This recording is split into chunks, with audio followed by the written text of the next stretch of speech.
Hello, and welcome to the Ethanol Producer Magazine podcast. I'm your host, Anna Simet.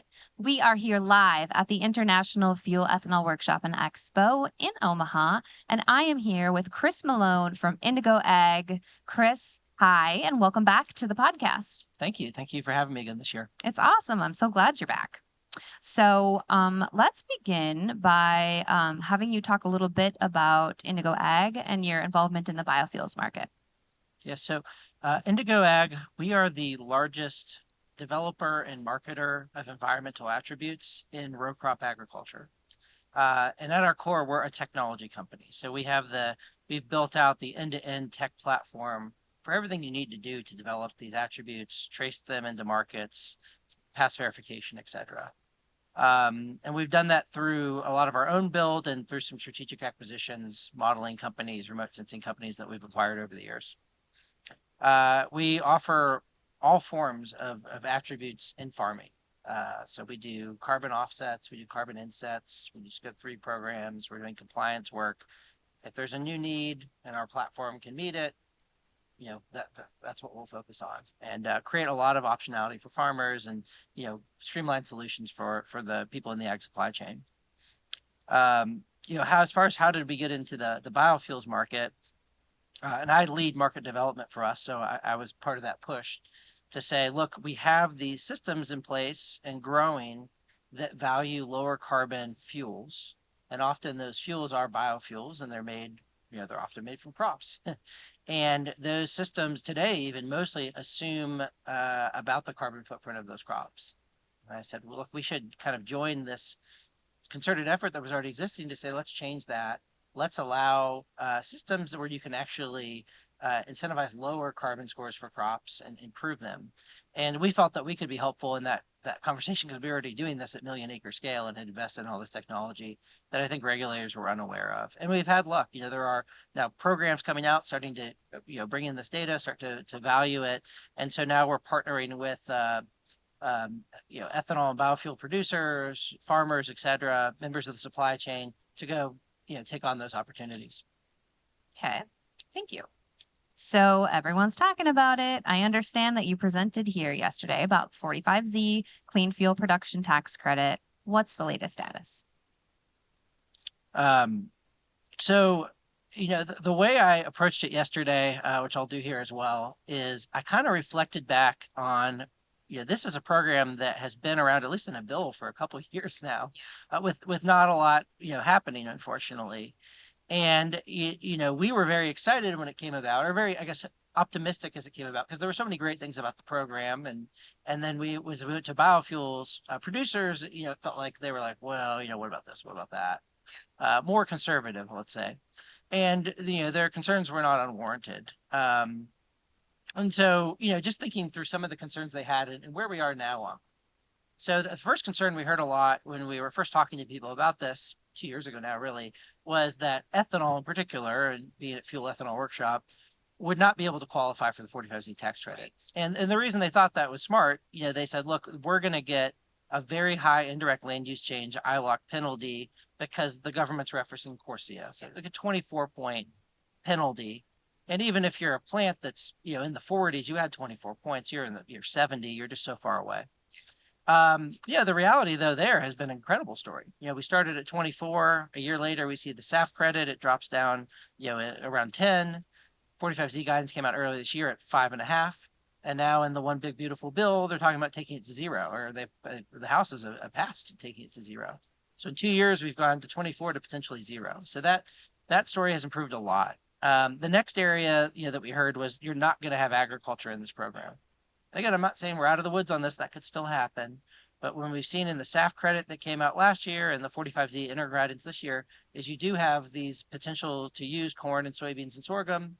And last year you could get up to 10 points on corn. Now you can get up to 23 points on corn. So again, it's trending in the right direction.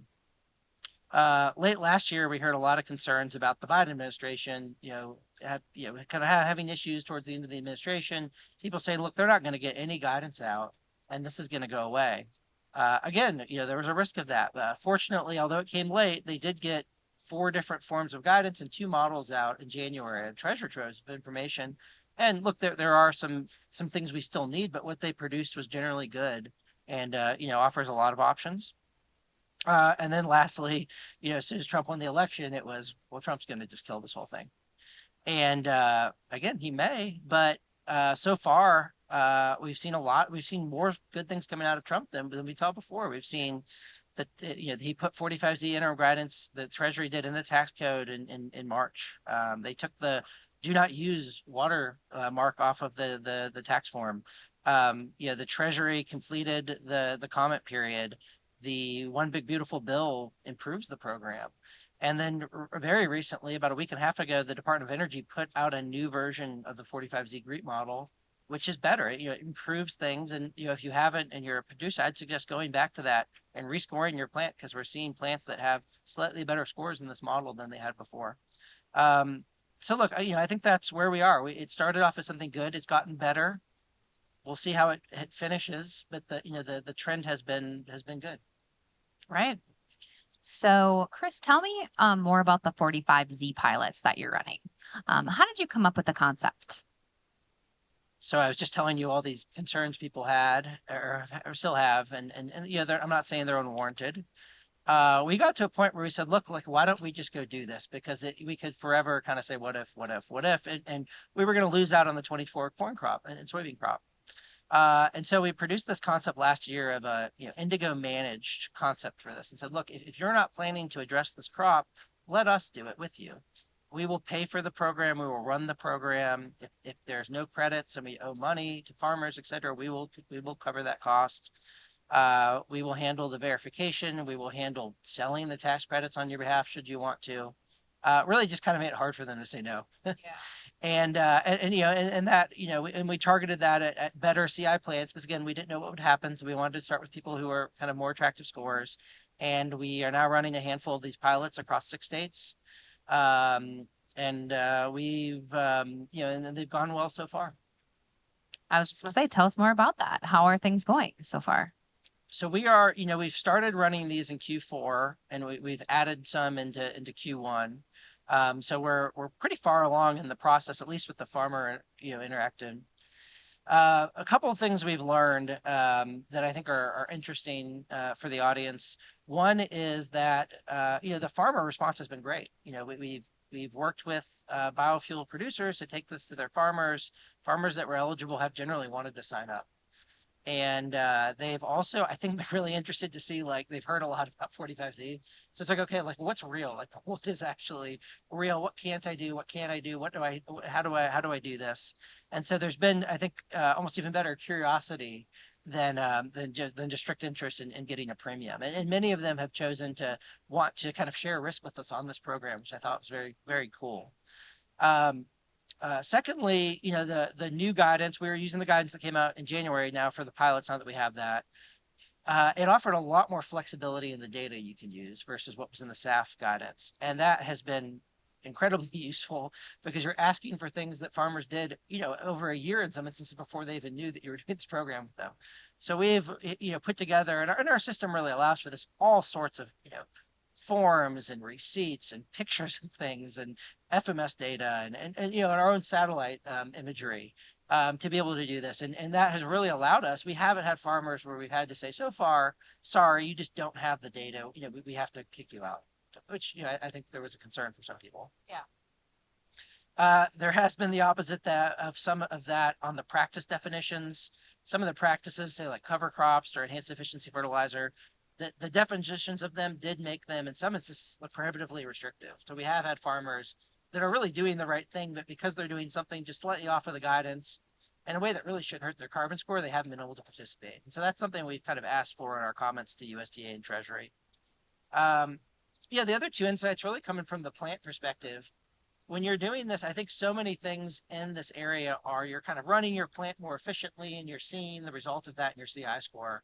This works differently, where you're effectively kind of building up this virtual inventory of low CI corn that you can push through the supply chain or into your ethanol as you choose. And I think as far as plants have seen us kind of do this mass balance accounting for them, that's become more obvious, and they think through, okay, well, look, how much low CI corn do I want? How big of an impact of that do I want to have before then I start to count this towards my score? maybe how that can help me with rounding, for example, if rounding isn't fixed in the final version of this. And then lastly, we're seeing, good results and interesting outcomes from this. We're seeing 13 to 17 CI point kind of range in our pilot impact, which is 25 to 35 cents a gallon. And these, pilots that are, they're millions of gallon pilots are producing millions of dollars of value, even at a smaller scale. Okay, so let's talk a little bit about California's low carbon fuel standard. It now requires a sustainability certificate for all ag feedstocks in the program. What does that mean for ethanol producers? So I think one thing that's helpful, I think there can be some concern here. It's just like, why is California asking me to do this? And they're not giving me anything for it.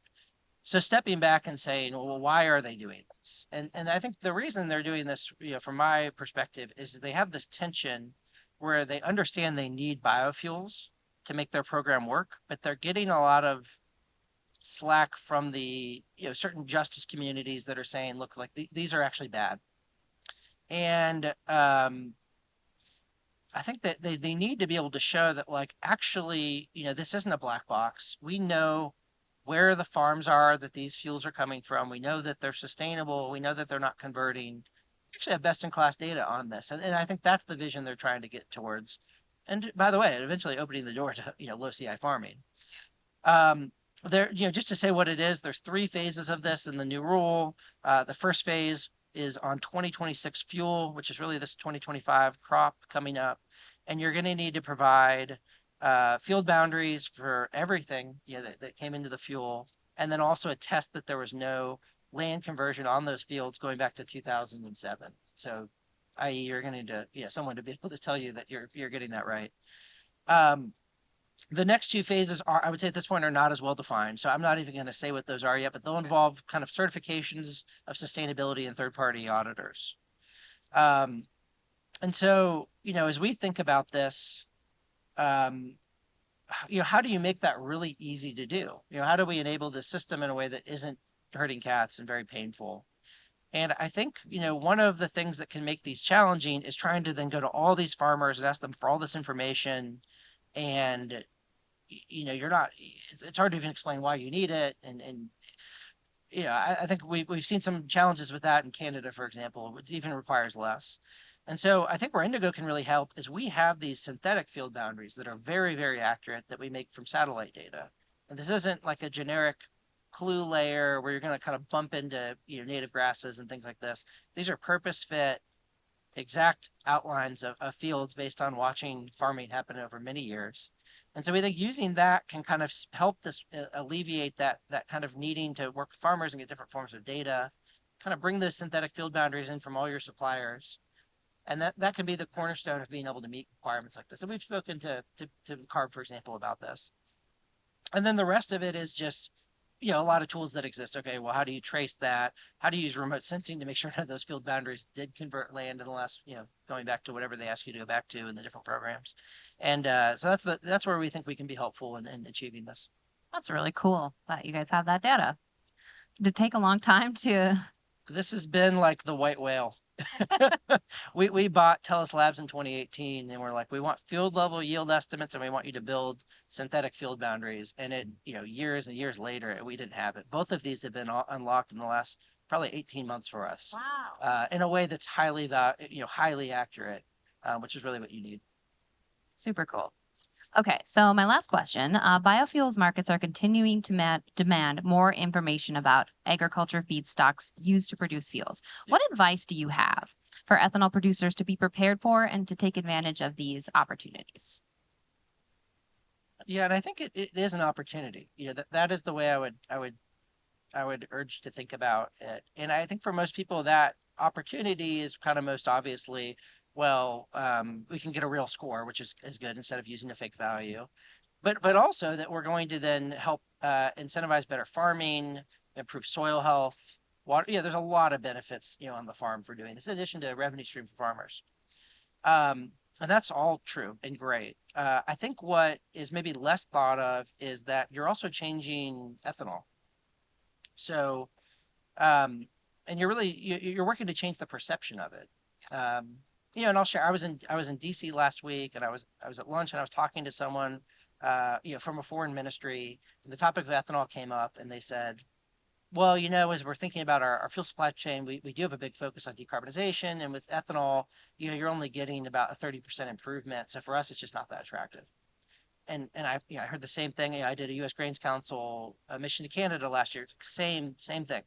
That perception is out there, and if you dig into it, like, well, what is what is the carbon of ethanol? It's you got 20 some points of natural gas in there, got about 4 points of electricity. Those are real emissions.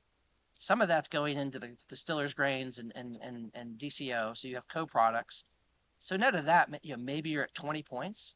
That whole rest of that perception is coming from farming. That and if it's just this black box, you're going to have that perception.